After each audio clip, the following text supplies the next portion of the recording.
достар, біз Пошқа келдік. Қазір ғана видео түсіруді ұмытып кеттім ғой достар сендерге. Енді мүбәрәкті отырғызайын деп жатырмыз. Жатқыз қойсай оны. Жатқыз қойсаң қалай отырмын? Отыра ала ма? Отыра ала ма? Жатсын өсті. Мүбәрәк! Үйш!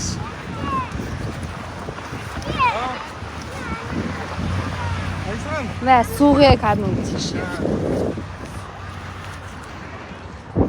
Қолың сал ішіне. Қолға бұны оны кетіп тұралар. Давай, ішіне сат қой.